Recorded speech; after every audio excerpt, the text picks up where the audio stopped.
국민의힘 이야기 아까 잠깐 하긴 했는데 장동혁 대표 이야기를 좀 더 길게 못했던 것 같아서 다시 좀 짚어봐야 될 것 같습니다.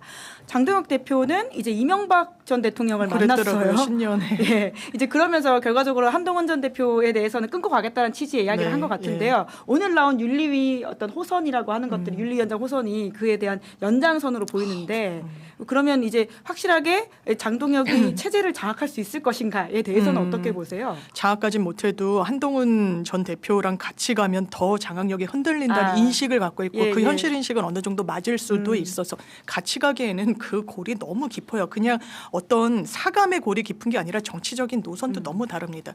지금 국민의힘에서 많이 얘기하는 것 중에 하나가 장동혁 대표가 되면서 당원이 상당히 많이 늘었다는 거예요. 100만 당원 고지를 우리가 눈앞에 두고 있다는 걸 대단히 홍보합니다. 그 당원의 그 균질성이라는 거는 사실 이해가 되는 부분이 있죠. 굉장히 오른쪽으로. 왜냐하면 윤석열에 대해서도 이렇게 우리가 입장할 거야? 뭐 계엄과 관련해서도 어느 정도는 할 만한 거 아니었어? 라는 인식이 공유되고 있고 저변에 있는 거라고 저는 생각해요. 그러면 장동혁 대표가 이 기반 위에서 이 사람은 대단히 현실적이에요. 계엄의 당일에는 계엄 해제의 표를 던지는 그 선택. 그러나 지금의 장동혁과는 완전 다른 사람이라고도 할 수 있는데 나름대로의 정치적 선택을 그런 식으로 하는 거죠. 일관성이 없더라도 유리하게 그리고 지금 국민의힘의 어떤 지형을 본인이 받아 안아서 그러면 그 일타 상징적인 인물은 한동훈 전 대표의 제거 그거는 이론의 여지가 없어요. 김종혁 그 전 최고는 본인이 말한 거였어요. 그것도 방송에서 오픈된 장소에서 신천지를 좀 폄훼하고 윤석열 전 대통령을 좀 비판하는 그것도 출당 2년이었습니다. 그런데 당원권 정지. 당원권 정지 2년. 그렇죠. 죄송합니다. 당원권 정지 2년. 그런데 이거는 가족들 아이디를 공유를 하면서 두 개 IP에서 막 돌려써서 한 1,500개 가까이 되는 글을 썼다는 거예요.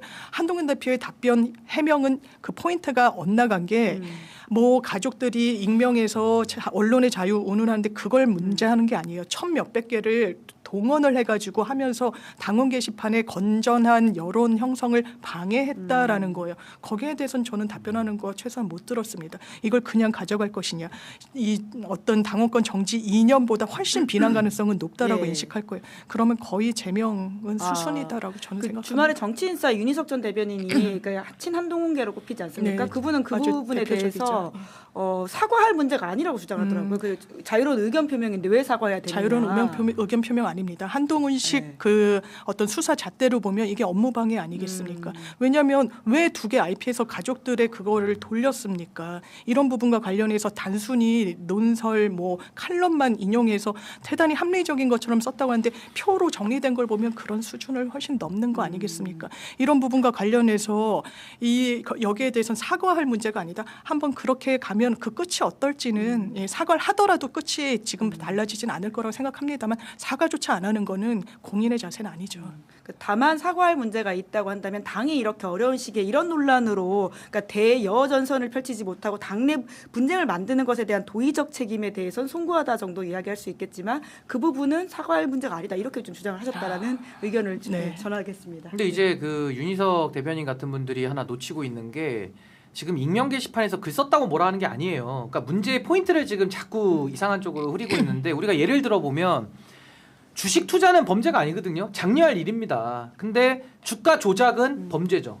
아주 무겁게 처벌합니다. 예를 들어 여론조사도 범죄가 아니에요. 누구나 뭐 원하면 여론조사 돈 내고 하면 됩니다. 근데 여론 조작은 범죄죠. 그러니까 그게 같은 외피를 쓴 행동이 있다 그래가지고 처벌을 받지 않는다? 그건 아닙니다, 사실은. 그러니까 내용을 봐야 된다는 거고 한동훈 전 대표는 아까 제가 말씀드린 대로 본인의 가족 아이디를 가지고 가족이 한 걸 나중에 알았다고 본인이 얘기를 했어요. 근데 그 행위자를 여전히 안 밝힙니다. 가족 누구냐?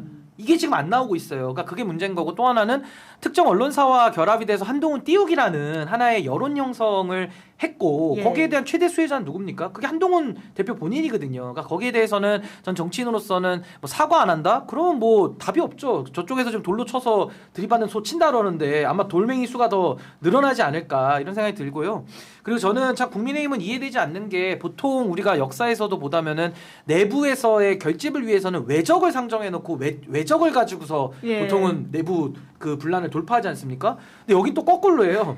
내부의 적을 상정해가지고 이 위기를 돌파하려고 하니까 정말 좀 저희 과연 맞나 싶어요. 그러니까 거의 자해 정치 내지 레밍 정치 비슷하게 하고 있는데 그래서 저는 뭐 한동훈 전 대표는 빠르게 본인의 거취를 정리하는 것이 저는 본인에게도 더 좋겠다는 생각이 들고 국민의힘 이제 한동훈 대표 쫓아내면 시원은 할 거 아니겠어요? 근데 그 후과를 아마 감당하기가 굉장히 어려울 겁니다. 그게 그러니까 어떤 지금- 의미세요? 그러니까 지금도 어려운데요. 거기서 이제 한동훈계까지도 축출을 했을 때는 예. 더 이상의 이제 이 당에서는 장동혁계 외에는 아. 누구도 여기서 숨 쉴 수가 없잖아요. 그렇다고 한다면 그게 정당입니까? 그냥 장동혁 팬클럽으로 남겠다라는 선언에 비슷한 거기 때문에 지금 뭐 다른 정당들 잘 안 되는 정당들도 보면 다 팬클럽 수준인 거예요, 사실은. 예. 근데 이제 국민의힘이 그 길을 굳이 가겠다고 하니 말리지는 않겠습니다만은 그렇게 썩 좋은 방법을 지금 하고 있는 건 아니다라는 건 좀 아셨으면 좋겠어요.